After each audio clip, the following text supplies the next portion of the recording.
Don't you dare interfere. An outsider like you, if you can't hand over your entire salary to me, then leave. What? I'm the daughter of this house and you're just an outsider. If you agree to give me your salary every month, I might let you stay. Otherwise, leave. I was dumbfounded by the words spat out by my sister-in-law, Arlene. After 10 years of caring for my mother-in-law, Lexi, it was absurd that I, who had been working so hard, was being spoken to like this by Arlene, who did nothing but lay around and have fun. I understand, I said, believing in the bond I had with Lexi, and left the house. But Arlene's way would only work for now. My name is Crystal. I married Elliot 20 years ago, and at the same time, began living with his mother, Lexi. Elliot's father had passed away, and it was a filial act to not leave Lexi alone. Fortunately, Lexi was a very kind person, and we got along well.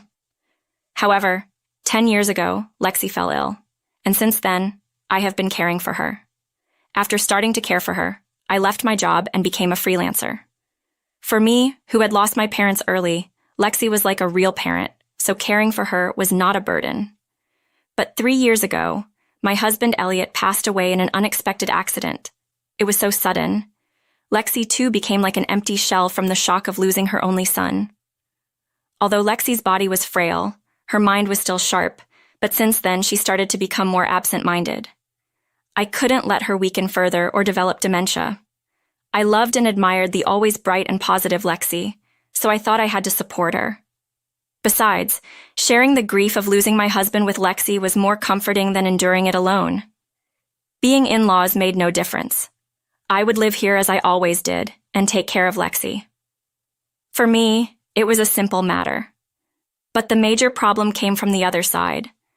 My late husband's sister, Arlene, who suddenly returned home after her divorce, quickly became a source of trouble for me. Elliot used to say with a wry smile, "She's much younger and has always been spoiled." Indeed, when she came home for occasions like New Year's, she was very selfish and queen-like. Self-centered, she wouldn't help with care, cooking, or household chores, but would eat and drink as she pleased without cleaning up, getting drunk as she liked, sometimes spewing nasty words. Expecting gratitude from her was futile. Her usual behavior was the same. Despite knowing I was busy with caregiving, she would suddenly leave her child with me and go off to have fun.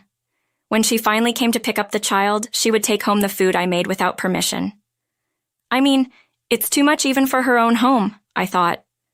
Once, I gently pointed this out to her, but she snapped back, "Crystal, you're just a barren freeloader, so the least you can do is all the housework, right? It's sad for Mom not having grandchildren, so that's why I bring my kids here," she said. To say such terrible things to me, who had wanted but couldn't have children, was unbelievable. I couldn't believe she was Lexi's daughter. Realizing it was pointless to argue with her, I decided not to say anything. We didn't meet that often, and I thought I could just endure it. While I hoped to live peacefully, Arlene's visits became more frequent. "Arlene, why are you leaving your child so often and coming home late?" Lexi once asked. "I started a part-time job as the kids need more money. You must be happy to see your grandchild," she replied. "Yes, but..." Lexi seemed unconvinced. I wondered why she would work until night while her child was still young. Not out of financial need, I thought, but kept silent. Then one day, as usual, Arlene came unannounced. I thought she had come to leave her child again, but she was alone, dragging a large travel trunk. "I got divorced, so I'll be living here from now on," she suddenly declared. Lexi and I were shocked and asked what she meant. Turning to Lexi with a tearful expression, she began to speak. She had been enduring violence from her husband for a long time and decided to divorce, unable to bear it any longer. She wanted to bring the child too, but her husband wouldn't allow it, so she left the house under the condition of divorce. I stood there, mouth agape. I had met Arlene's husband a few times, and he seemed gentle and kind, not at all like the person she described. In fact, it was Arlene who often yelled at her husband and children unreasonably. I doubted Arlene's story, but Lexi, perhaps believing her daughter's words, agreed to let her stay. Lexi apologized to me, but as a mother, she couldn't ignore her daughter being divorced and kicked out. But living with Arlene? Thank you, Crystal. That's the situation, so I'm counting on you. Arlene, who was supposed to be crying, grinned with eyes not even slightly damp. It was all an act, wasn't it? Thus began life under one roof with the returned Arlene, who continued to do nothing. She didn't care for her own mother, let alone cook, do laundry, or clean. And yet she kept giving orders. Does she think I'm her servant? Hey, make something more substantial. What's with this bland meat-only meal? Are you messing with me? This meal is low in salt, considering Lexi's health. Irene, why don't you cook what you like? Don't tell me what to do. You're just a freeloader. Freeloader? Anyway, my brother is dead, and you're practically a stranger now. Why are you still living in this house? Who would care for Lexi if I weren't here? If it wasn't for that job, I would have kicked you out long ago. The quiet days of living with Lexi seemed like a distant past. Day by day, my stress grew, but I made sure Lexi didn't notice. One day, Lexi said, "Crystal, there's a place I want to go. It's tough with the wheelchair, but could you come with me?" Of course, where to? Shall we stop by that cafe we used to go to? Lexi and I had a favorite cafe nearby. Since we were married, we often went there when Lexi was healthier. That sounds good.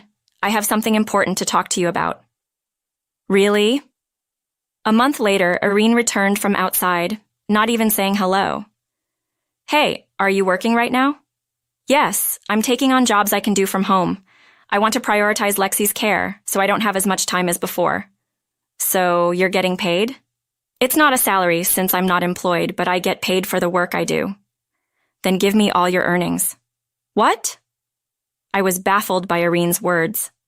Because it's ridiculous to let a stranger live here for free. You should pay rent and utilities. Rent? I've been living here since I got married. We paid for the remodeling, and I've been covering all utilities. But the land and house belong to us now. Now that my brother is gone, I can say whatever I want. What do you mean? I'm just stating facts. Maybe you should find a job if you're not going to take care of Lexi. I couldn't help but retort, frustrated. Huh, what right does a stranger have to say anything? Caring for Mom is just a performance. There's no inheritance for you, a stranger. Don't talk nonsense. As her daughter, don't you want to care for her and worry about her? Oh, you're so annoying. Don't meddle, an outsider like you. If you can't hand over your entire salary to me, then leave. Listen, I'm the daughter of this house, and you're just an outsider. If you agree to give me your salary every month, I might let you stay. Otherwise, leave. I was dumbfounded by Irene's words. For the past 10 years, I was the one who cared for Lexi, who couldn't move freely, and who always stayed by her side. When her son died, I wanted to scream, "I'm more of a daughter than you are, despite not being related by blood. You have the nerve to say such horrible things when you've made me do all the housework." My voice trembled with anger, but Irene just laughed at me scornfully. Isn't it natural to get paid for letting someone who's not even family live in the house? Saying it like you're doing me a favor, you must be after the inheritance. All right, if that's how it is, I'll leave. Huh, okay. So you can't pay me the salary, huh? What about Mom's care? Promise me you'll take care of that properly. Yeah, I got it. Stop nagging. You know the helper you've been using, right? Arrange for them to come every day and make sure you handle the payment. I couldn't believe it. She had no intention of taking care of her mother herself. I couldn't leave my mother with someone like that. I immediately called a care manager I knew. A few days later, I moved out, but Irene was hardly ever home, always out and about. I coordinated with the care manager and visited Lexi when Irene was absent. I'm so sorry, Crystal. I never thought she'd kick you out. I told her to take it back, but she wouldn't listen. Lexi, don't worry about it. Just call me if you need anything. Then suddenly the end came. Lexi was stable during the day, but had an attack of her chronic illness in the evening. I rushed to the hospital when the care manager informed me, but Irene was nowhere to be seen. A few hours after being admitted, the doctors did all they could, but Lexi passed away. I couldn't say goodbye or thank her. I couldn't stop crying. A few days after holding Lexi's funeral and saying goodbye, all the relatives gathered at the house where only Irene now lived. It seemed Lexi had requested that everyone be present when her will was read. Lexi's lawyer looked over everyone gathered.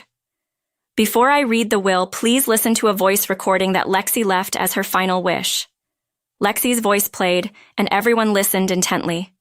Thank you all for coming. I appreciate the friendships we had during my life. Now, I will leave my will regarding my estate. It's not a large amount, but I wanted no troubles, so I requested all my relatives to be present. To my daughter, Irene, I leave $100,000. She did nothing to help care for her parents, but she's divorced with a young child. I'm leaving her this amount, which is her legal share, hoping she'll use it for alimony and for the child. What legal share? It's not the full amount, Arlene exclaimed loudly, and the relatives began to murmur. Irina's divorced. She hasn't shown her face at family gatherings in years. Alimony? She doesn't have custody of her child. Wasn't it Elliot's wife who took care of everything? She stayed and cared even after he died. Erin's face turned red and her clenched fist trembled. What do you mean? Lexi's voice continued, oblivious to Erin's anger. Some of you may be surprised to hear of Arlene's divorce. The reason was her infidelity. The relatives gasped together and Arlene's face changed color. Why would you mention that? Instead of protecting her family by taking care of me, she neglected her child and ran around with her lover. Her husband caught her and divorced her, taking custody. Honestly, I didn't want to leave Irina a single dollar, but she's always been greedy and would claim her rights. So, to not trouble the other heirs, I'm only leaving her half of the legal inheritance. Please use it properly to pay the alimony and for the benefits of the grandchild. Surprised by the content, hearing Lexi's voice was comforting to me and to you, Crystal. Thank you for marrying my son and for everything you've done since. I loved your honesty and kindness. It must have been hardest on you when Elliot died so young, but you bravely stayed by my side and took care of me. No amount of gratitude is enough. Tears overflowed from my eyes at Lex's words. I know what it's like to take care of a parent, and caregiving is truly a tough task. You did it without a single complaint, without accepting any money, and always with a smile. Crystal, I am leaving you the same amount of $100,000 as my daughter, as well as our house and land. You are free to sell or rent the house, but I'd be happy if you remember the days we spent together here. Lexi, I couldn't take it anymore. I started crying like a child. I could never be grateful enough. She treated me like her real mother, having lost my own parents early. To all my relatives, thank you for everything. My last wish is for you to watch over my son's widow, Crystal, who will be alone now and ensure she lives a bright and strong life. That's all. All I could hear around me were sobs. I couldn't stop my own tears either. Only Arlene was screaming loudly. In such a situation, this is ridiculous. Such a will is invalid. Are you some kind of fake lawyer?